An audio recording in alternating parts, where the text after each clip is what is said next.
Radley College is a boys' school in UK, located near Oxford University, and we have had a wonderful connection, of which we have learned a lot of things.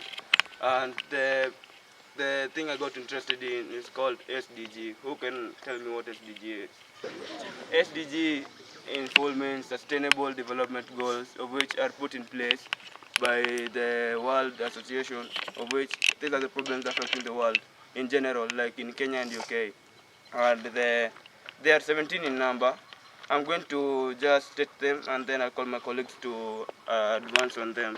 So I'll start with the first one is no poverty. The second one is zero hunger, good health and well-being, quality education, gender equality, clean water and sanitation, affordable and clean energy, decent work and economic growth, industry innovation and structure, reduced inequality, sustainable cities and communities, responsible consumption of production, climate action, life below water, that's aquatic life, and life on land, that's you on land, and peace, justice, and strong institutions, partnership for the goals, which are meant to be achieved before Vision 2030, and we concentrated on 3 SDGs that mostly affect us and the outside, the reformed affect also in UK.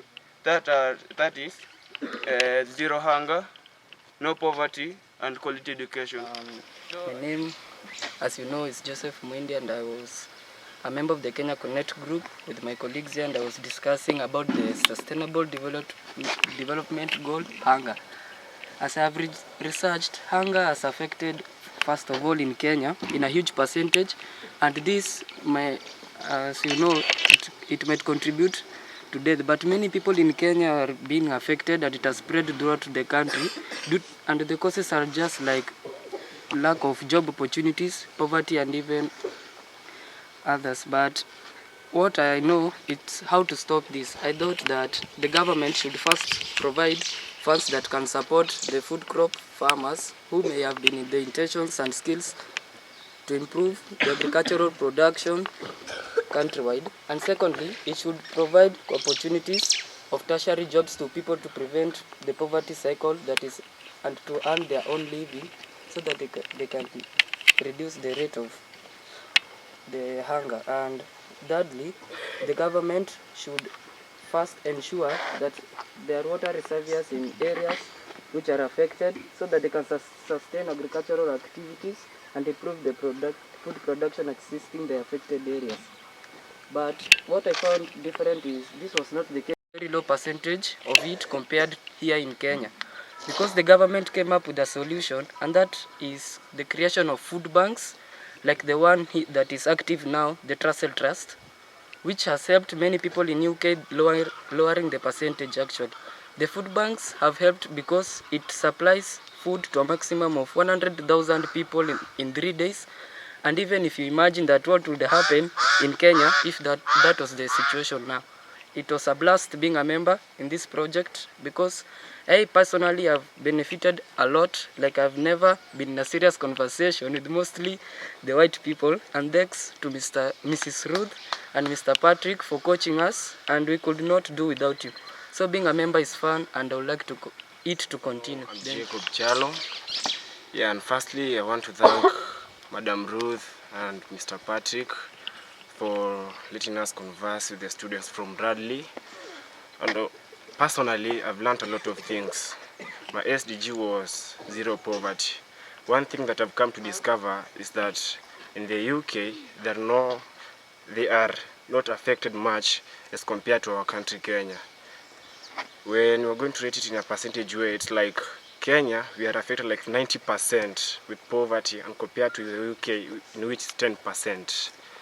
And one thing that I've come to know is that in the UK, one of the factors that it's improving the poverty, in order to control poverty in their country, is that there is government policy in which they have come up with food banks to help those people who are in need, so those people that cannot help themselves.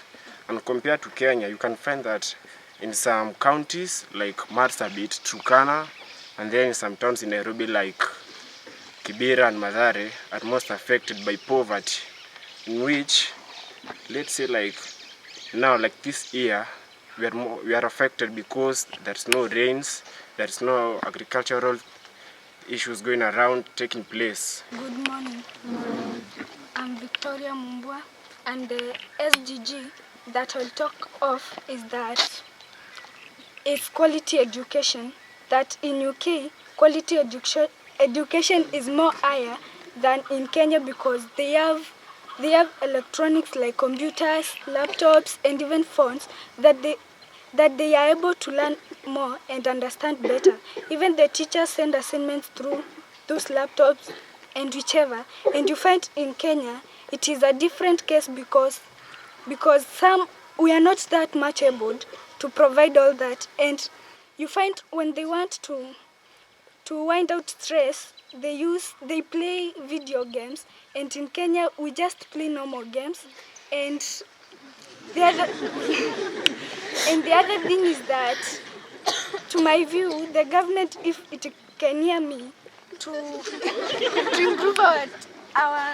improve technology and to assist in paying school fees for those who are not able, in order to learn and to maintain in school to understand. And what I've learned is that I myself have built confidence to stand before. Imagine all that people talking about something. It's an achievement to me. Thank you.